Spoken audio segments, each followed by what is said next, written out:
And my first drawing will be, yes,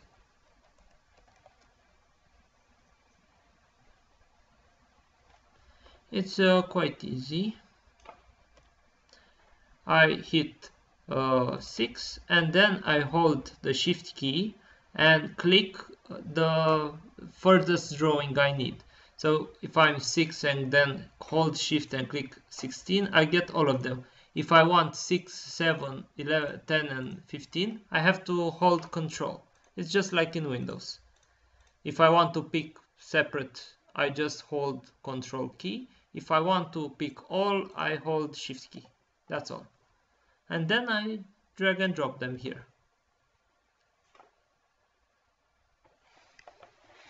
Actually, I'm not moving them, I'm creating shortcuts of them.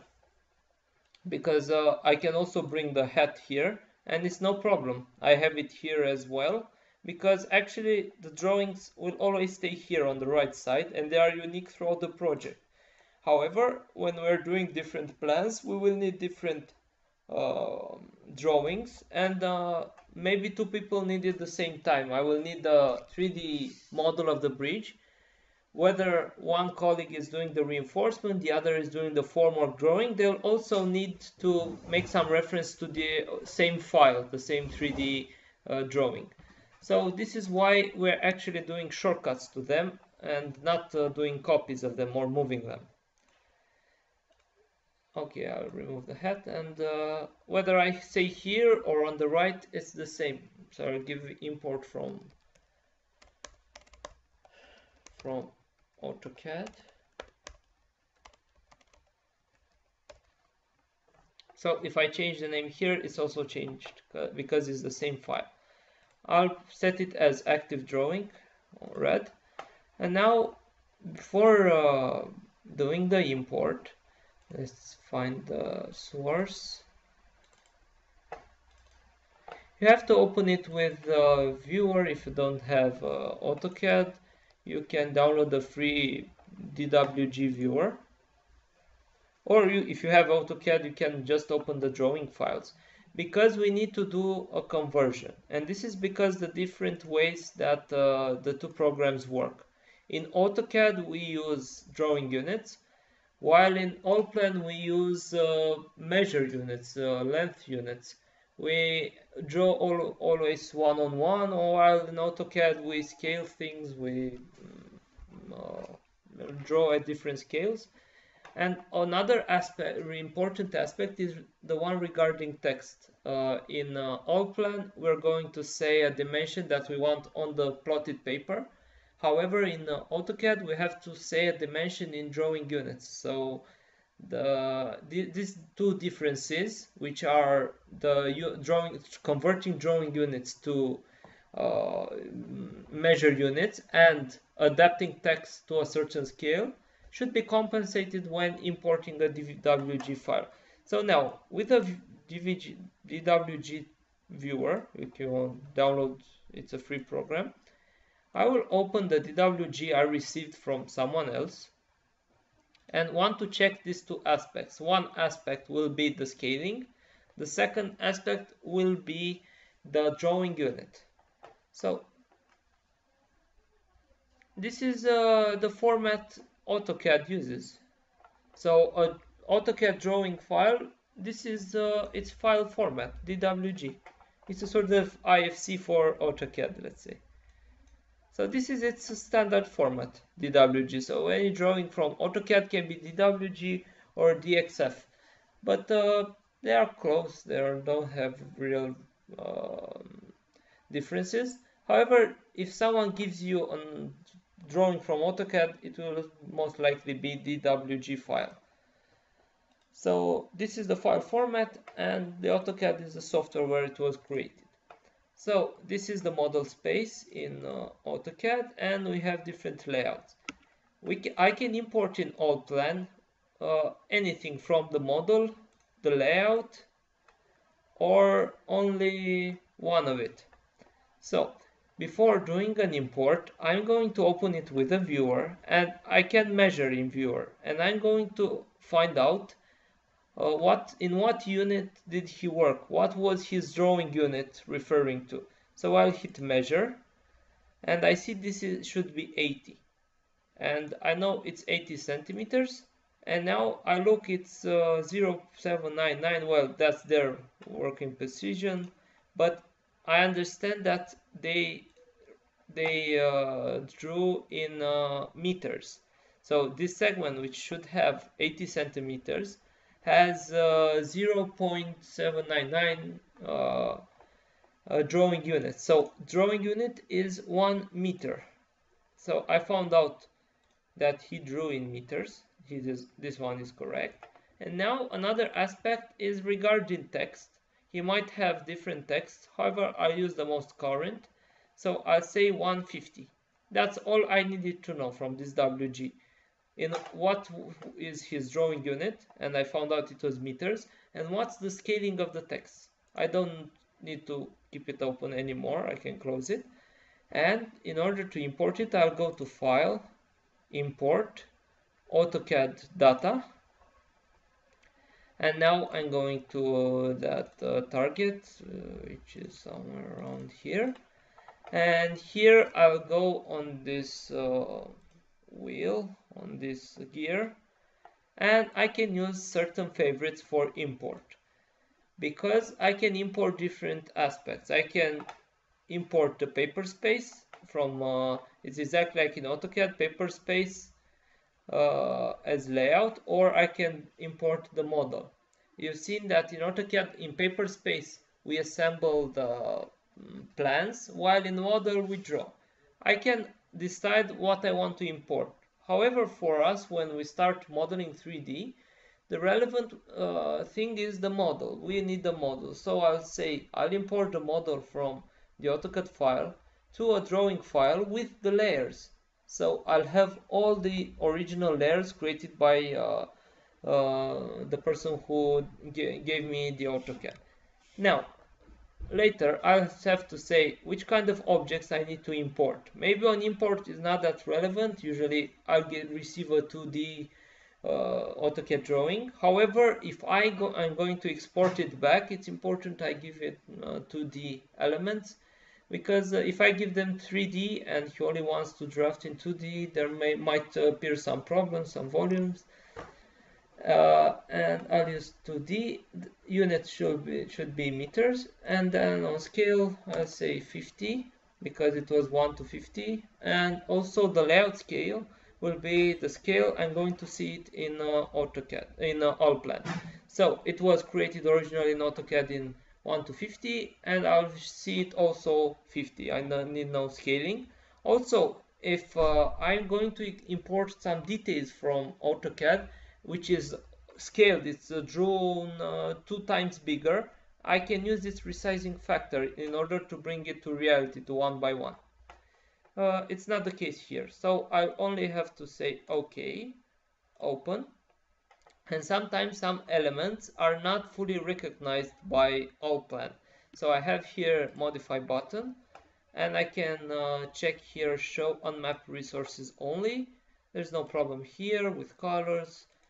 However, sometimes on hatching, he didn't recognize this hatching, and I'll manually assign it just by double clicking here. I'll find a similar hatching. It's not that important, the hatching, because I'm going to do the 3D models, so it won't be important to have his exact drawing, and just hit OK.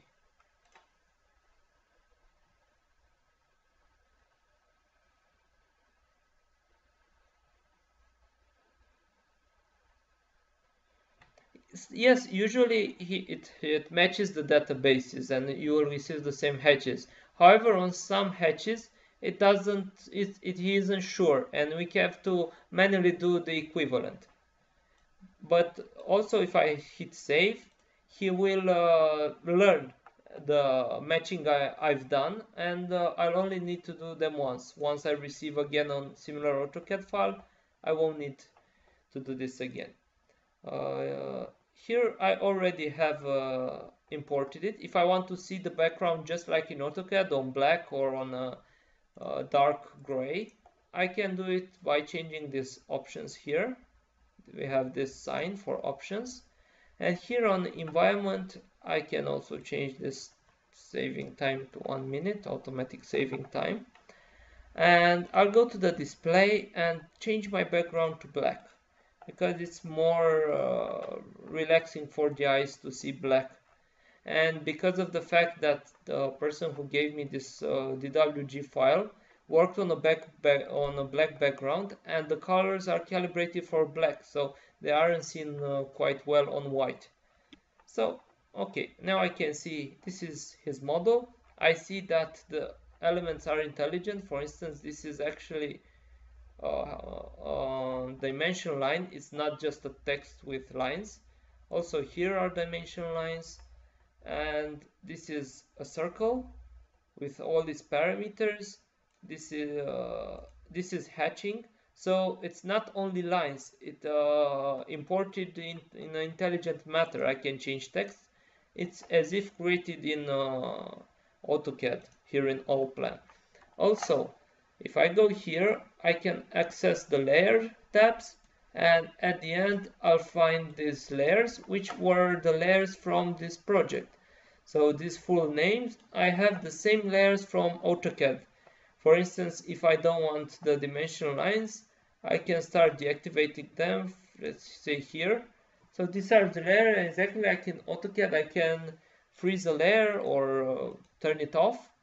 And I have all the objects created from AutoCAD into the layers in Allplan. So we don't lose information when importing or exporting from AutoCAD, because still AutoCAD is the main competitor. Most people work in AutoCAD, architects, engineers from many branches, so it's really an important factor format, DWG. So this is very important that we can exchange also information through DWG. It's not a BIM way of working with DWG files. However, it's practical because most time we will receive DWG files, and also for bridges, we might want to use the work of our older colleagues, and if they drew in 2D and we have some shapes, we need to use them. Okay, so after I import all these files, I will set them only as references, so I'll turn them to gray as reference. And first we'll draw the simplest object, which are the piles. So I'll say here piles, place them on active drawing, and then say close. And I'll come here. Here is the main displacement. So we have this assembly with, yes, by just by changing to gray. If I kept to active in background in edit mode, I have them with colors, which means I can edit them. I can move it. I can edit anything that is on yellow or on red. However, if I set it to a reference in reference mode, I can snap to date. However, I'm not able to do any changes. So this is really good. I can avoid a lot of mistakes if I place some drawings in a reference mode. The best thing is I can snap on them, use the points, but without disturbing the original drawing. And this can be the displacement for a bridge. So we have different pile settings, which are displaced around trajectory, and of course there will be some beams over these piles and the road, whatever. And but first we'll do this functional unit, because after we model this pile, we can just copy it around on this bigger model, and it's easy. It's nothing special. And I'll begin drawing using the AutoCAD as a reference for points. Okay, so I have here the original. So I've shown you last time.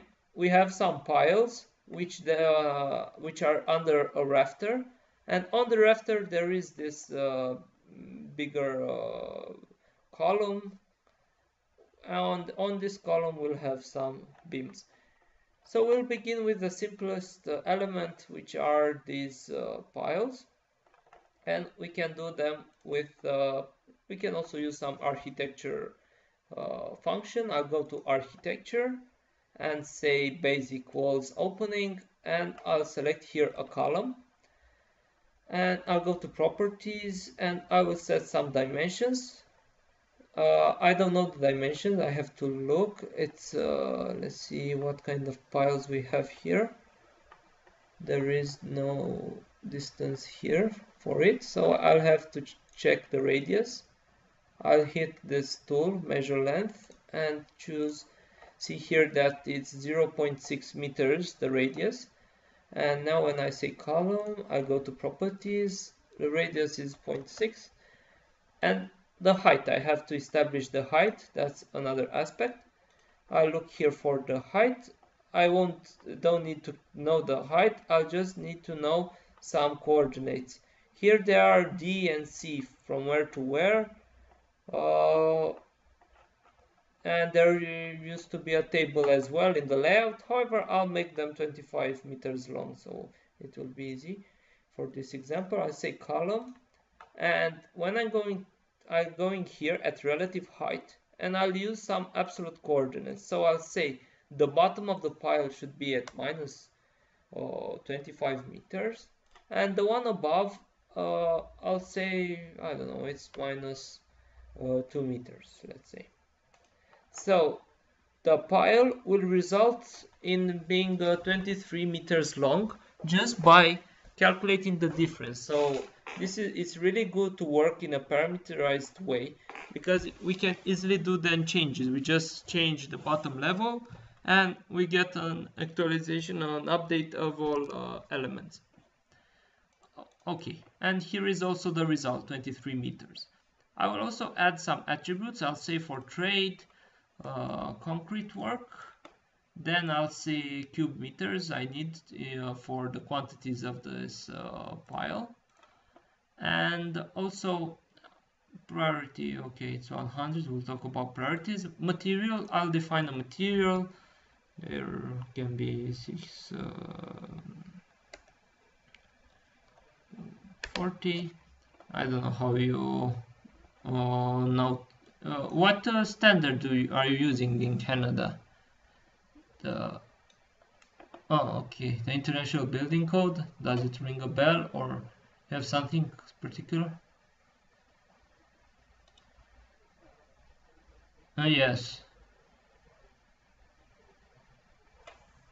Okay, I can say concrete.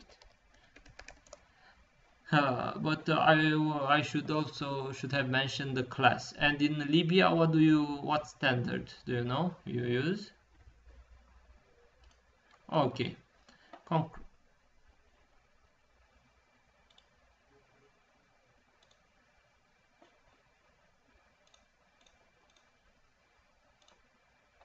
So I understood you are structural architects. So I was thinking that you also have some civil engineering knowledge.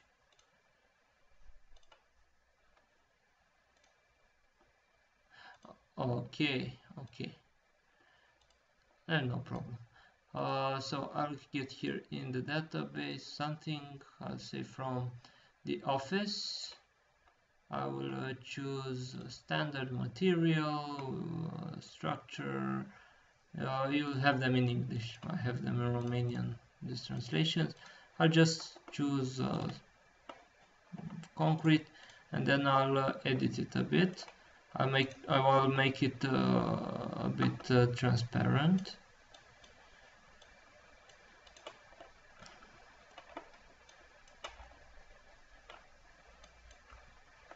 Okay. And I'll say just concrete here.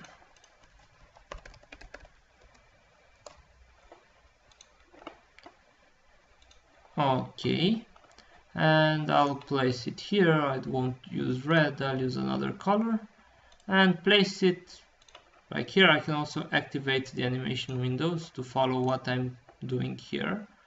So here is the animation window, and I'm doing this first, this 4 piles that are going to be in the ground, and then I'm going to do the rafter. For the rafter, I'll use also architecture. I'll go to, actually I think we have slab foundation, and I'll use here height as well. It was -2, and I'll say now it's 0, the top of the rafter. And the bottom, let's say it's -2.1, because I want 10 centimeters of piles.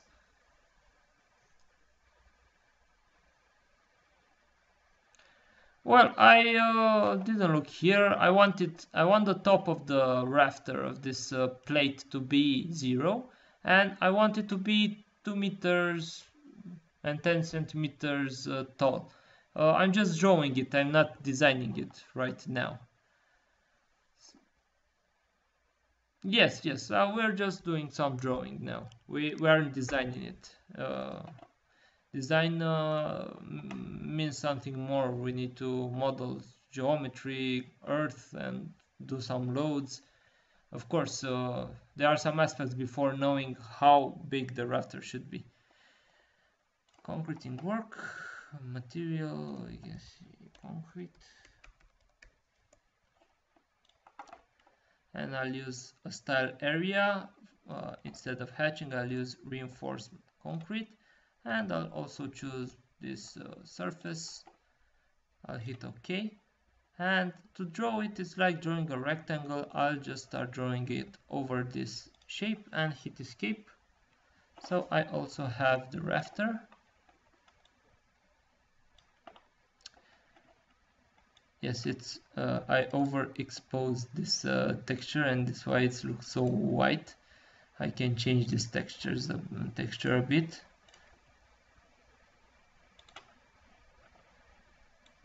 So I'll just less light on it to differentiate it a bit. Okay, so I drew the first part, and now it's the big okay, I said that I'm drawing the piles, and I accidentally drew the slab foundation in this drawing. And I say accidentally because it's better to work on separate drawings, as many as we can, because it will optimize the program. It will need less resources, and also if someone needs only to detail the rafter and doesn't need the pile, it can easily deactivate the drawing with the piles.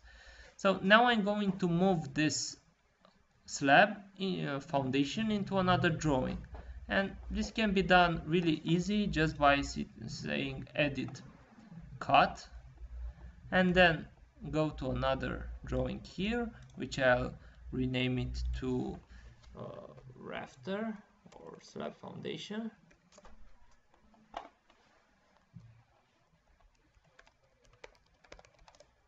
I'll hit close, and then I'll say here edit and say paste to original position. So it will paste it in the same coordinates, however on a different drawing. So it's now on slab foundation. I also have piles colored because they are activating. And now I'm going further, and I'm going to do this column.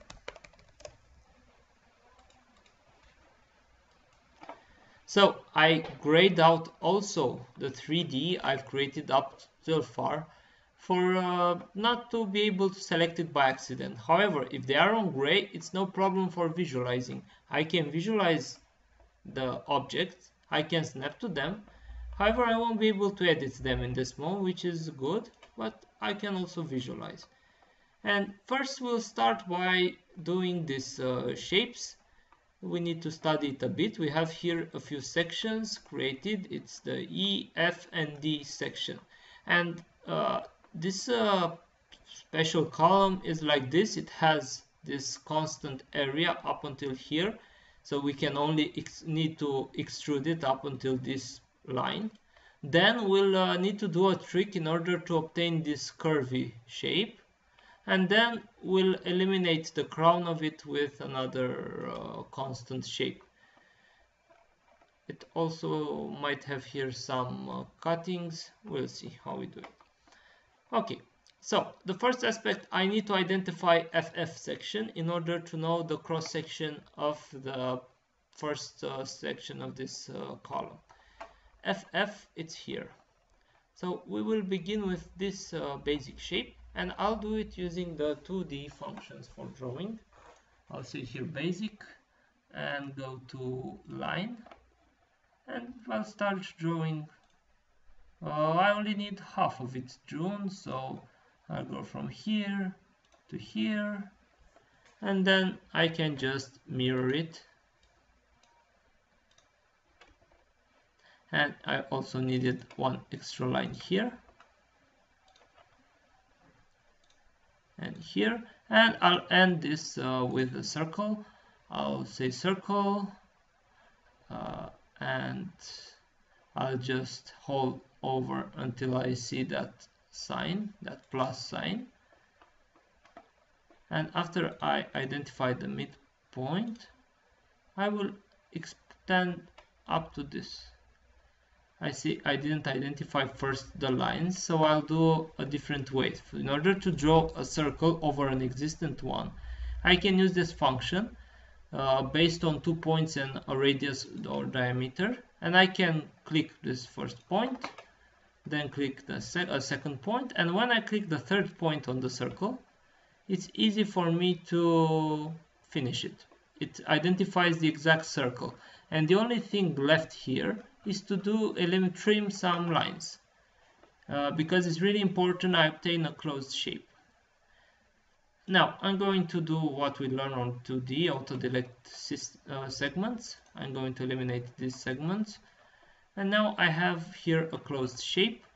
I will copy it and then move it outwards so we can see it better. I'll just move it from here to here. This is what we drew. These points are only referenced for the circle, some reference lines. Also here we have to do some small adjustments. I'll move this line at this end because I need them to, actually I won't move them, I'll just trim the excess lines, because you need to obtain a closed shape in order to be able to generate a 3D object. This is the situation here as well, so I'm eliminating the extra line in order to prevent an error you might meet when you'll do it by yourself.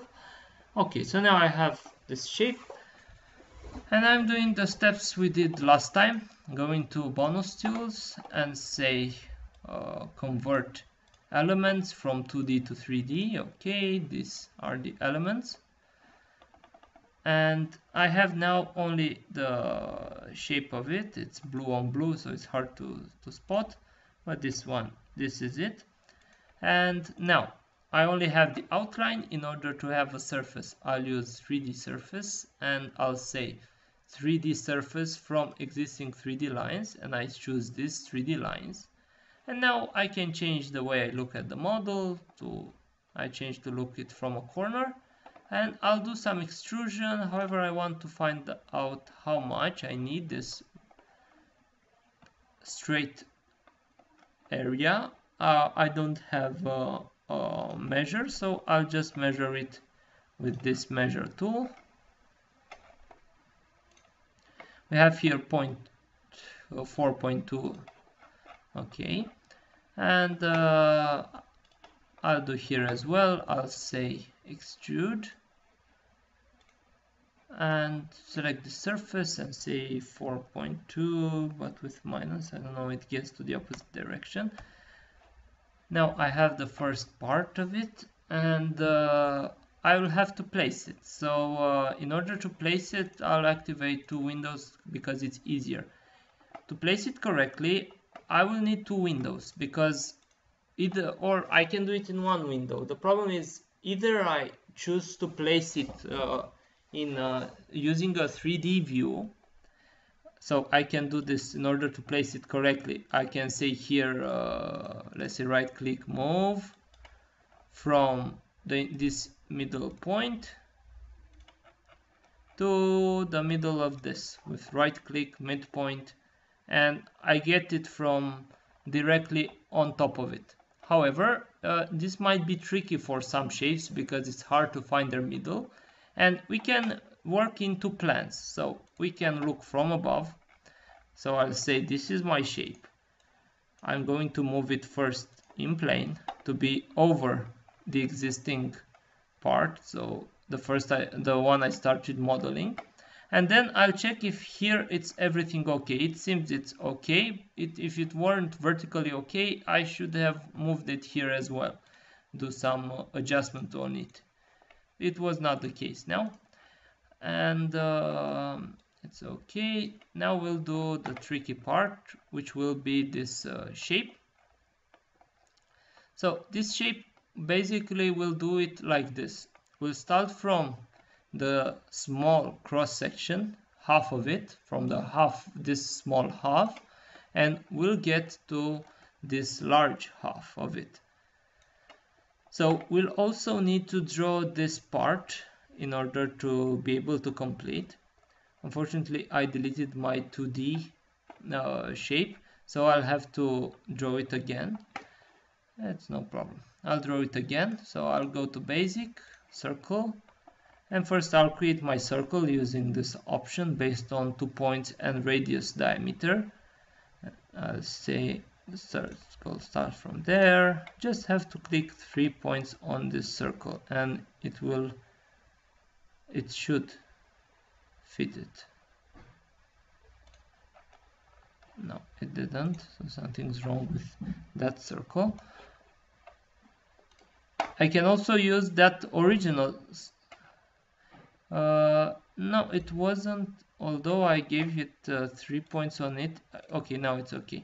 It didn't fit, it was a bit outside. Okay, I'll do another circle now on this part.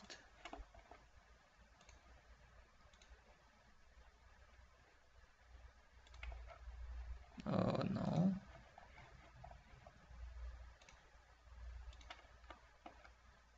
Okay.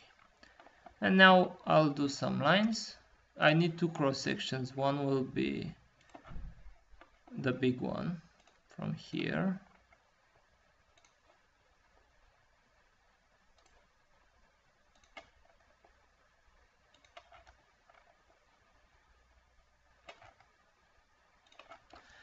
Okay, this is the first part, and I'll move it. I need to move it without that circle, so I'm doing this trick. When selecting, I right click the mouse button and then deselect this circle, because this circle I'll need later on. And I'll have this first shape, and I'll also trim what I don't need. Because I still need the other circle to do the smaller shape. I shouldn't have deleted that shape. I can convert it to 2D, however I didn't want to complicate things. I can convert this to 2D and not draw it again. However, I think it's easier for me to draw it again. And I say line, and I'll go with lines to do the smaller shape.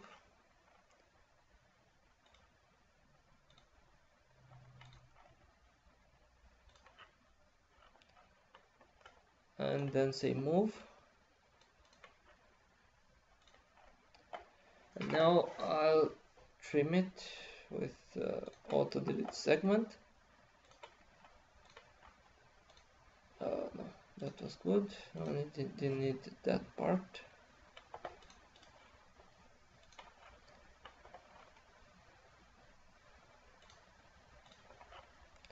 Okay, so basically what we'll do is we'll get from this shape to this shape, and not in a straight line, but in a curved line. So we're going on a curved axis from this small shape to this larger one. So we'll also need this shape, which I think is circular, so I'll use circle.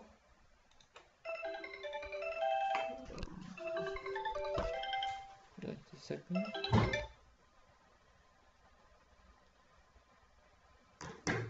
Okay. based on 2 points.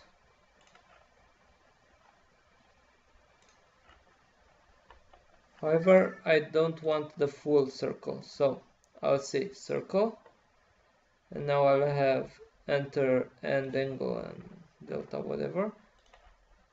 So what I'm doing is I don't want the full circle, I only want a part of it. So I want it from here to here. So what I did was deactivate the entire circle and activate this enter end angle based on delta angle. And this allows me to enter an arch however I want. So I want an arch of the circle from this point to this point. So this is the shape we will use. Okay, we have all the 2D shapes in order to create that model. And now we'll do the same steps. We're going to bonus tools and do some conversions. First, we will convert 2D to 3D lines. Each group, so this will be one element, this will be another element, and the third element. So we won't select all because it would create only one 3D object, which looks like this. Okay, now they are on plan, they are in plan, we can see them here. We will need to do a rotation of this curve in order to bring it vertically, and we'll do this with rotate freely in 3D. Hold this 3D line, this is the rotation axis, 90 degrees. Now I'm going to look in isometric view, and I'm going to move this in the top of the shape, and this also on top. It will snap to the middle of the circle, so this is how I managed to do it. You will feel when you'll do it on your own. So now you have to tell the program to go from this shape to this shape. Actually, this shape I'll use later on. You will see. First, I'll only say it has to cross. This small one has to pass through this trajectory. And for this, we will use a new function, which is polyline swept solid. If I'm not mistaken, no, wait a second. I think that's one. I'm used to it in Romania. Okay, polyline swept. Yes, this one. Select path for polyline sweep solid. This is the path. And then select outline for polyline sweep solid. This is the outline. Correct the torsion for swept solid, no. And we get the first part of the shape. This is the first component. We'll also see it here. And then we'll also need to do some adjustments. I'll activate one more window. I want to go to the plan view and determine how big is this straight part. So in order to do this, I'll do some measuring. 0.8. So now I'm going to use the second part here. I'll go with extrude. However, it's not a surface. I have to transform it into a surface, 3D surface. Are not closed. Something's wrong here. Okay, let's see what is wrong. It's not closed, it says. There's something here. It should be. Yes, indeed, it was not closed, and I can use this stretch entities function just to remove this point over another, and I think it's the same problem here, and because I mirrored it, it will be the same on the right. Oh, we don't have nothing on right, so now it should work. Let's say 3D surface match existing. It created the surface, and now I'll I'll extrude this surface with 0.8.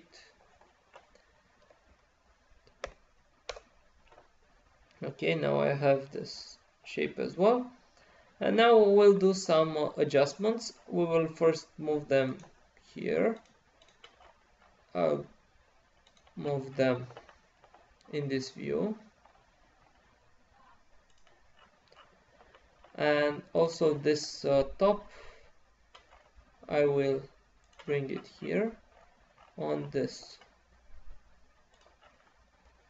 Okay, now I need to do some adjustment because they are not in plan. They are, from a front view perspective, they might look they're okay if I move like this.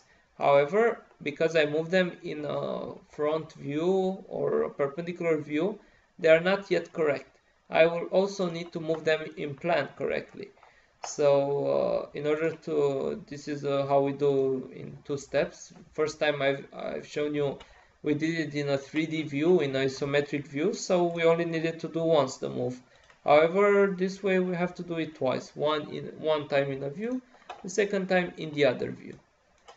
And now we'll also need to do some corrections for this object. We will do like this. First of all, I'll mirror this curved shape. I'll say here, copy and mirror for this curved shape, and I'll hit this symmetry axis. Now, I should have selected this one as well. And now I want to remove these extra horns. I don't need this upper part. And yes.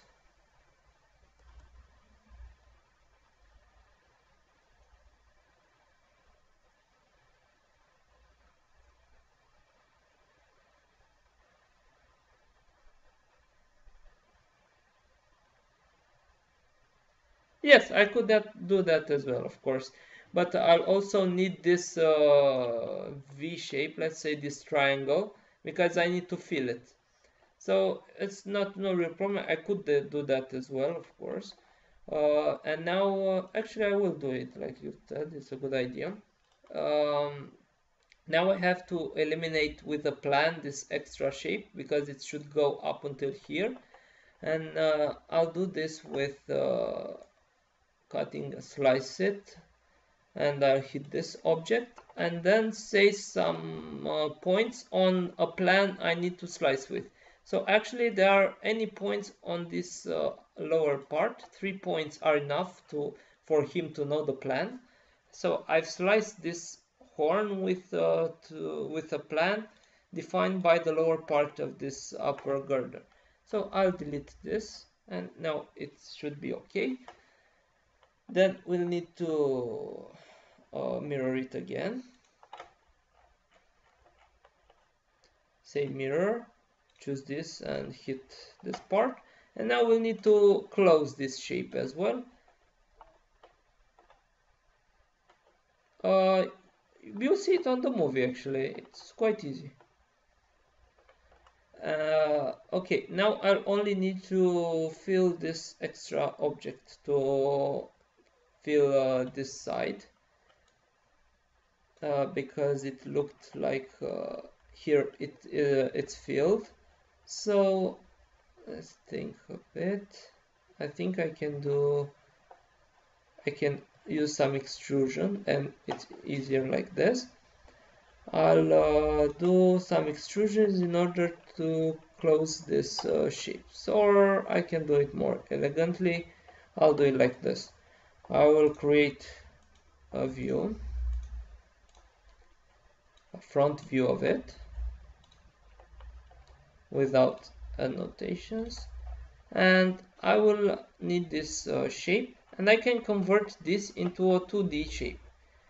I'll use this function, hidden line image wireframe, and say wireframe, yes, construction lines as well. And now it opened for me a new drawing which exploded everything I see in 2D. So now I can choose the lines I need. Actually, I can delete what I don't need. And this is a temporary drawing. I won't need it entirely, just some elements from it, and bring it back to my project. And I'm also going to do here a polyline using the 2D drafting tools. I'll say make lines into polyline, and this is my polyline. I only need to click the red lines in order to continue. So this polyline I created in this a new drawing called result of wireframe calculation and some numbers here. I'll just copy them, close with this small x this drawing, I don't need to save it, and then hit Ctrl V, and I have this polyline. So this is 2D now. I will convert it to 3D using this bonus tools. I'll say convert elements from 2D to 3D. And now I have 3D lines. In order to make a surface, I use 3D surface. And also I'll need to do a rotation, a 3D rotation. I want it vertically, 90 degrees. And what I will do now is place it, take this lower peak and match it over this. It's not closed yet, it's only a surface. However, I'll do an extrusion of it with extrude function. Hold this and go up until a certain point, which will be this edge. And now I finished its shape. Yes.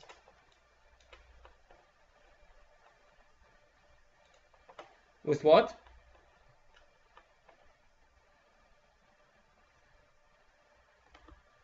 Yes. Of course, that was the next step. In order to make a single shape of it, we have this function called union. And click for solid, click any solid, and then the others. I'll select the entire. And then it says here right click. I right click, and now there it's only one object here. And I can also change some properties for this object. I can make it in a architectural object, add some textures and materials, and I'll do this using convert elements from 3D to architecture. And yeah, user defines, I'll set some surface. I can use the same surface, or I'll use some different surface. I'll go to office, and you'll have them in English. I'm choosing now some materials, maybe they're interesting here. We have concrete somewhere. Rooftop tiles, wooden floors. They're only for finishing. Exposed concrete. I say this concrete, and then say apply. It will look like concrete here. I also can do some changes on it, make it transparent for when we'll come with some reinforcement, we'll see it better, and also increase a bit the light. Hit OK. Okay, and I'll also add some extra information, which will be the fact that I want it to be like in concrete. So material, it will be still concrete, and then I'll change another property, which will be the style area reinforced concrete. This will influence the hatching, and hit apply. Okay, I finished drawing this shape.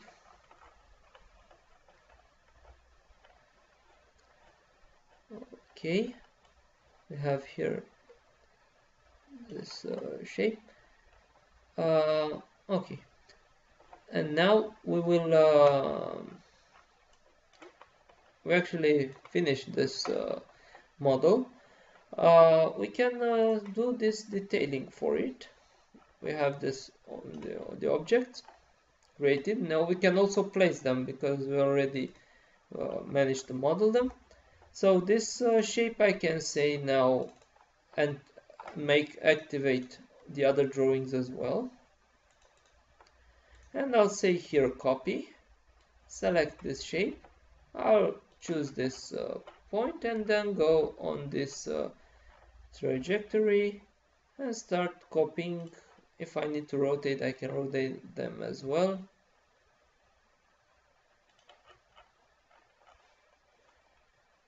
They are, yes, they are, it's a good observation, they are rotated, it's no problem.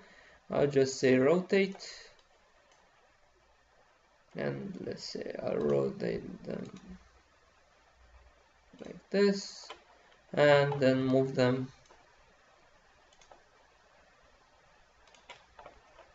Okay, maybe they are different and I only choose one.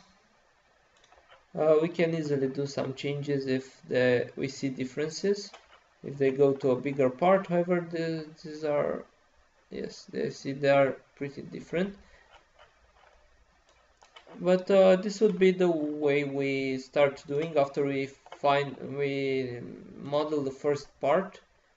We will copy and then edit where it's needed. If it's longer, if it has a different altitude, if it has different shape, whether we model some parts of it or we edit it, we will then have the entire row. We can also, here is also something different, so we can't use that object. And here are also differences that have something circular, so I won't copy it there.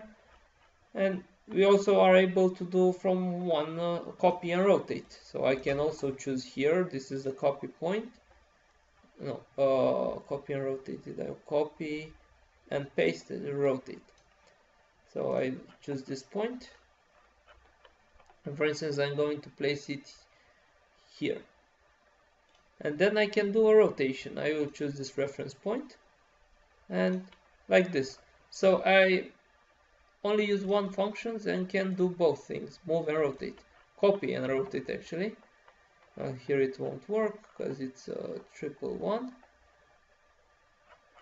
However, we are able to do some editing for it to change the shape.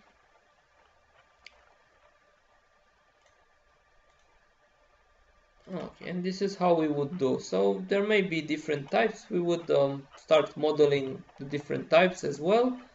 But this is mainly how we will start doing. So this is already it would be the bridge where I placed the elements. And then of course we will need to model girders as well, the road. But this is the main 3D. Actually, we are entering now some real 3D, some really useful 3D. And we'll also do these sections, so I will generate them. And this is how I told you I found out they made some mistakes. Some lines shouldn't supposed to be there because they only worked in 2D and had maybe limited imagination. And in order to do the drawings, it's better to use another, which I'll call detailing, pile detailing. And I'll let the other drawings on yellow to be active, and I'll say here in engineering views and details, I'll say create view. This is the view I want to create from here, or better, I'll create a section in order to do some trimming.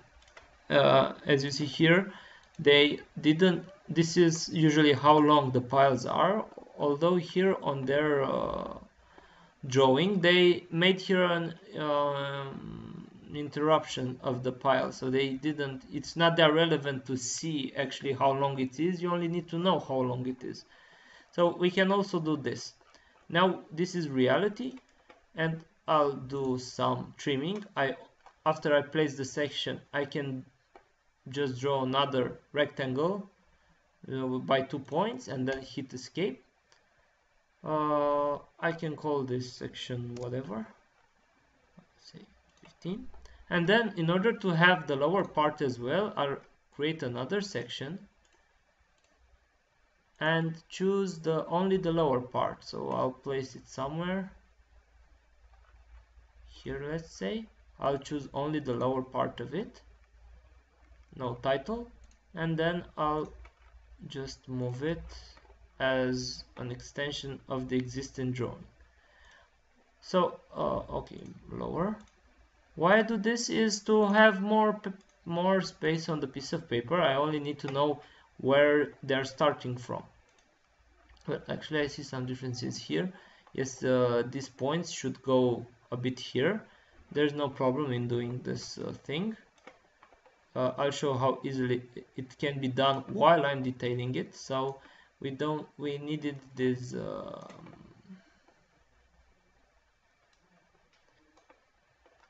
to be closed, and I can change it here while in this view, say stretch entities. I can choose these ones and move them. Yes, with division it's okay. Oh, okay, why didn't work? Let's say again, yes, this two to go here to surfaces. Okay, well, since it didn't work like this, I'll have to trim with some other object. It's no big deal. The extra part I'll remove using the this extrude function. I'll just say here extrude rectangle, and I'll need to select the surface. The second, why it doesn't allow me to select the surface? Oh, because it's not a 3D object. I need to convert it again in 3D object. I'll say now from architecture to 3D, because I converted it to architecture in order to add surfaces and different information. And now I am able to do a reverse extrusion of it. So it's like extrude this shape, and I want it to go down here, and also this part to go down here. So if I see red instead of green, it will trim it. So it now trimmed the shape.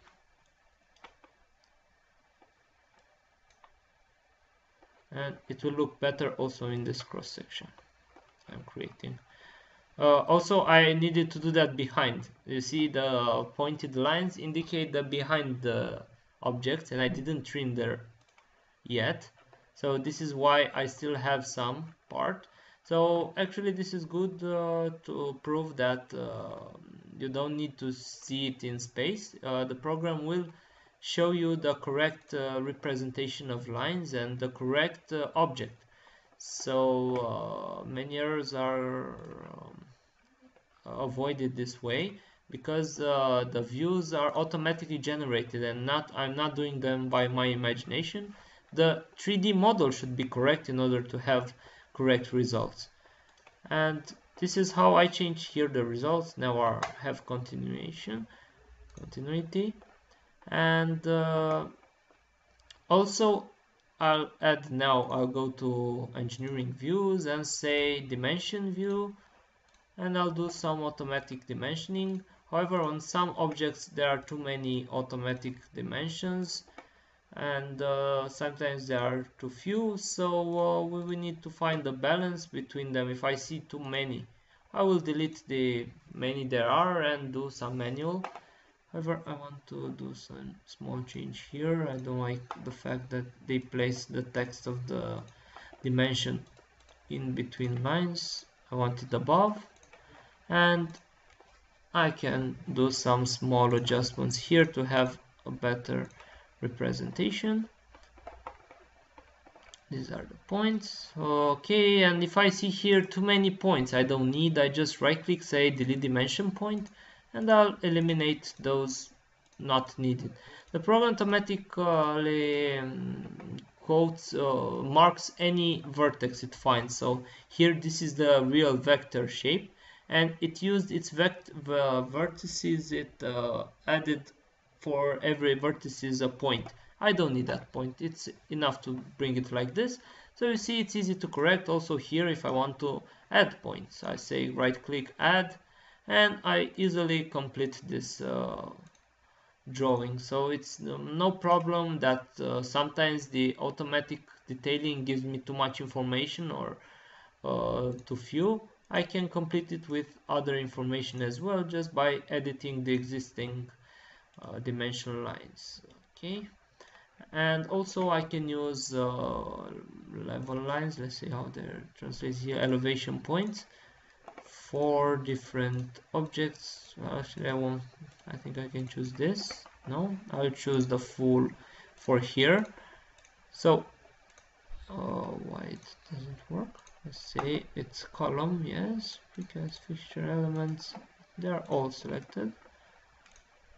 Here I have some dimension lines. I don't know why I don't have them there. I should have them there.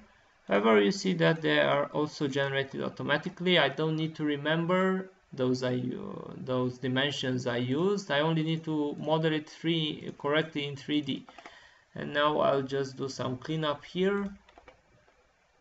I'll say delete and use a filter by element type. I don't want some dimensional lines, and here are the dimensional lines I don't need. I will move this here, and I already have this dimension lines. I can also create this side view just by saying let's just choose section, create this object. I'll look from the right side, and this is the point from which I'm cutting doing the section, and the second point will determine how far do I look and can see. Then I need to hit escape, and that's all for creating a section. Then I'll choose how much I want of this section, hit a name for it, and then we can change names as well and do some adjustments for dimensions and redimension elements. Eliminate with filter the extra dimension lines, and then do some small adjustment. Actually, this is all detailing that needs to be done just to move the dimension lines in order to be seen better by the one who is doing the execution, the contractor. So that's all I need to do, apart from AutoCAD where we need to do all the drawing, and then there is no difference. Actually, in AutoCAD we do the drawings, the final drawings. Here in Allplan, first we build the bridge, then we model, then we do all the dimensions we need, then we'll do the design plans. So it's more close to reality, because first we design the bridge in 3D, we are sure it matches, it has no collisions, it can be fitted together, we decide on a form, and then at the end we start generating sections, and we just fit these dimensional lines, and of course it will take less time and we will have more precision like this, because all is connected here. If I'm going to do a change, for instance, I'm going to make it this a bit narrower, I'll get a modification wherever I am. Even in plan, in 3D, I already have it changed. So if I had 100 plans with this element, it changed everywhere because everything is associated. This is why it's called associate view, because the moment I click on it, it will turn red wherever it is. Any change I do it will affect the 3D model and any view. So this is really good. Of course, we need more attention. We will create some backup files in case of we do something wrong, but it's better to work on a single original element, and many people can work in work group in the same time on the same bridge, and there's only an original bridge. There are not different models, and this helps a lot with updating of differences, changes. So okay, now I also created this side view. In order to create this section with hatching, I will do a section through the model. So from this 3D, I'll do this hatching from here, let's say, to here. So if I do this section through the model, I'll also get hatching for architectural elements. For 3D, because I convert that in 3D, I have to do a special setting. Okay, I'll correct this. I'll say here how should I see the 3D objects that haven't been assigned with surfaces, and I'll say they're also reinforced concrete in this case, and I'll also get detailing here. Of course, I can add any information, the quantity, the quality of concrete. I can go here to text and add here rafter 2.1 meters rafter, and then the quality of concrete. And I also can enclose it in a box. I'll just select it here and border around paragraph text and OK. And also I wanted to eliminate the behind it, the hatching. So I only have to click this, apply background fill, and I also eliminate the hatching. And now when I choose a better position, we will update itself, so it's really easy to be seen. This is also available if I want to add some dimensions. If I hit here dimension line and choose apply fill dimension, I can also add inside dimensions, and you'll see that it will trim, wait a second, it will trim the hatching, so we won't get blocked by the hatching. The hatching can be seen, is eliminated, and we can easily see what is written behind. Also, we can add different annotations, so I can say this can be column, okay, without any box this time. And in order to add an arrow, I'll use this leader function, and I can add a leader. Maybe I'll make it thinner, and I want to end with an arrow. So this is how I would do the detailing. I can see here, say 1.2 meter pile. Can also insert special characters if I need. I can access the character map from Windows and enter here the diameter symbol, and then make this uniform text and same color.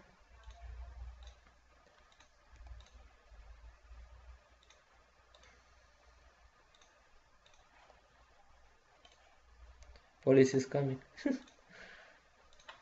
Okay, and do what we know from 2D design, but it's easier like this, because if I don't know how big it is, I just double click it and I can see the information about its radius. And most important, I will also convert it back to 3D object. So this is mainly for quantities. I'm doing this conversion, but first I have to delete some attributes from it because of former conversion. Okay,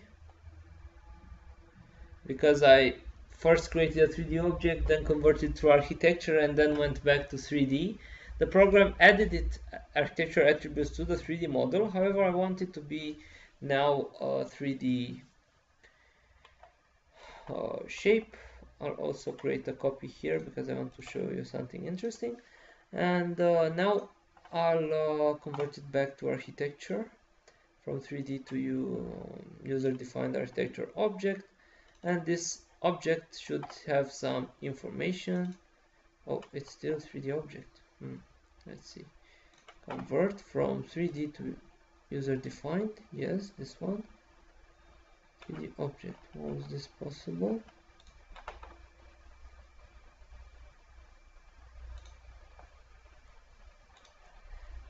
Again. Convert from 3D to user-defined, and this is my 3D object, and it should become well, I don't know, it doesn't work now. Anyways, 3D object. How about this one? Does it convert?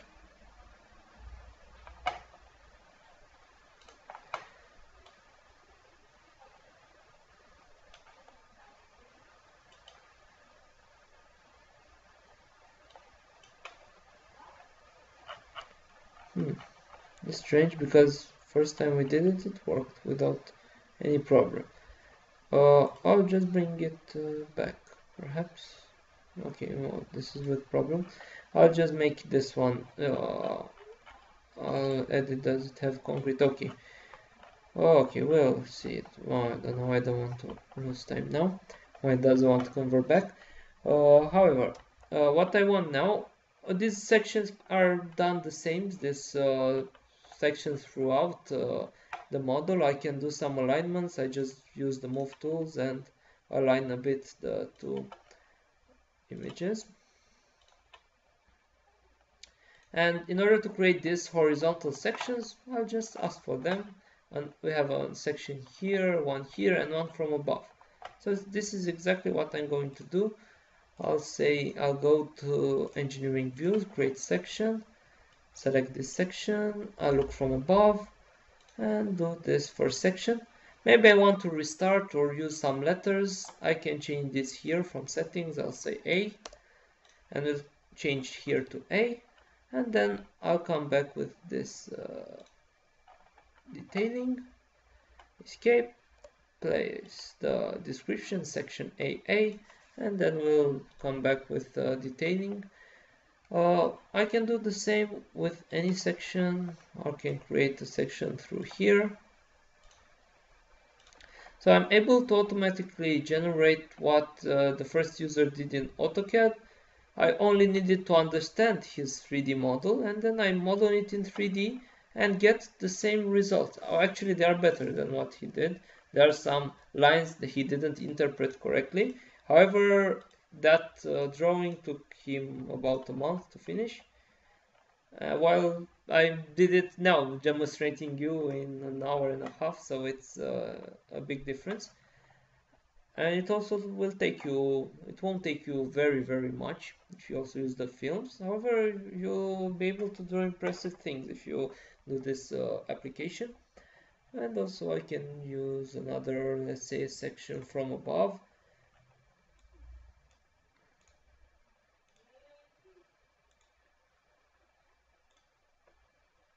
So I also see now the rafters. Here I choose to also forward the 3D objects to get hatching, because this was through some object.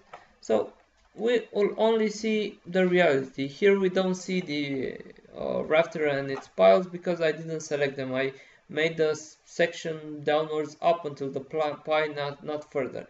So it was only a problem of what I asked him for, and that's about it. Okay, now after we would finish the detailing, we would add some text and place these dimensional lines. We will also need some quantities for this object. I'm going to ask here the quantities via architecture. I'll say I want a report regarding trades. Let's say trades. Concreting work, and I can choose this object.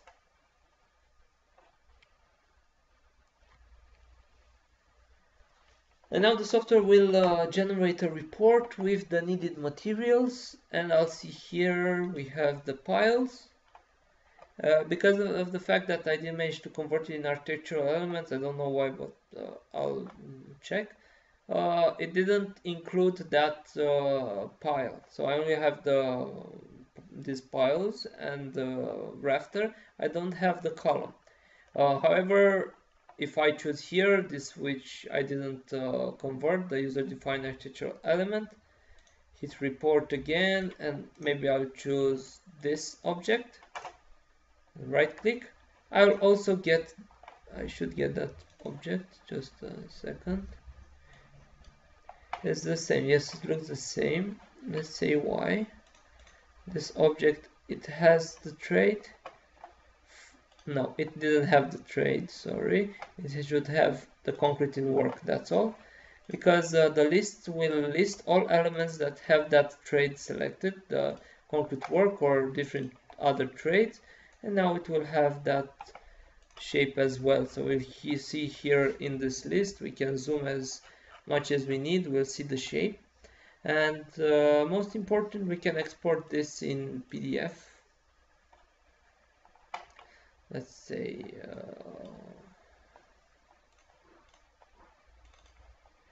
concreting work, and we'll find it in the folder. So the basic is in PDF, and we have the list of the concrete for one element. Then we can use this report and export in other formats. Excel, we can place it in Allplan as on the drawing, on the plans. We can export it in Excel or in Word with no real challenge.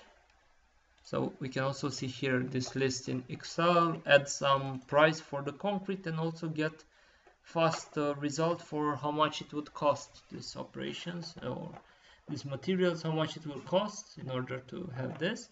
Also, we can ask him for different lists for formworks. In order to do this concrete, we can report formworks, edge formwork for different types of elements. We'll have no beam there. Let's say for slabs, and I can select and okay, don't have that kind of slab. We have foundation slabs. Just a second, foundation. Misclick. Foundations, and it will give me the formwork. So the formwork needed to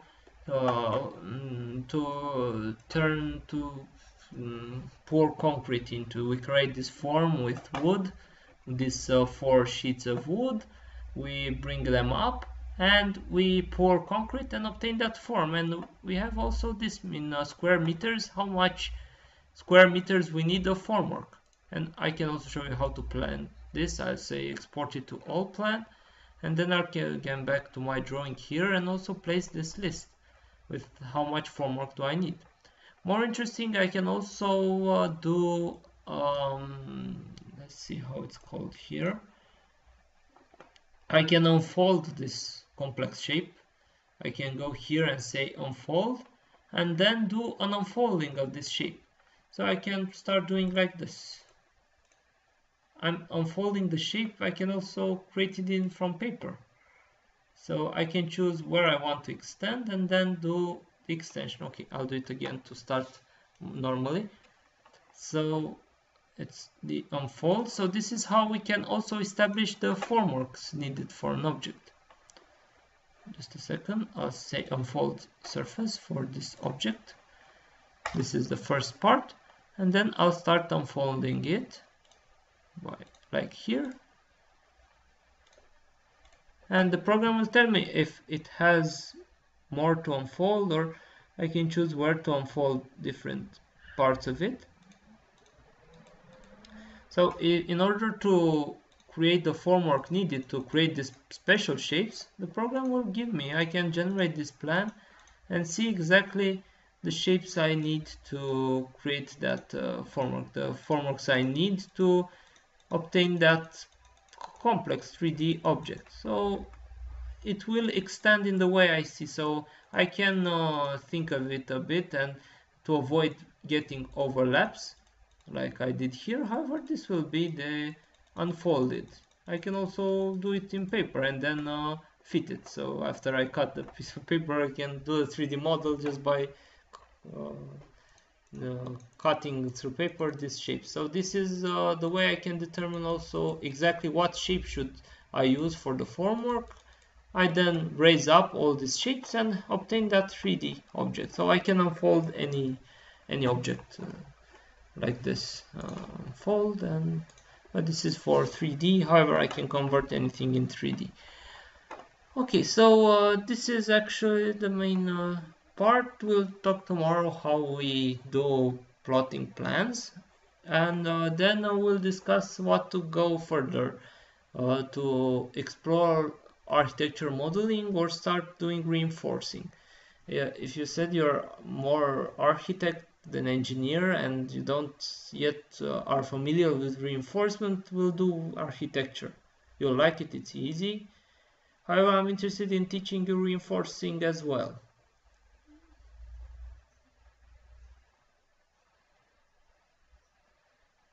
Okay. Okay, but okay, now I'm going to close this and now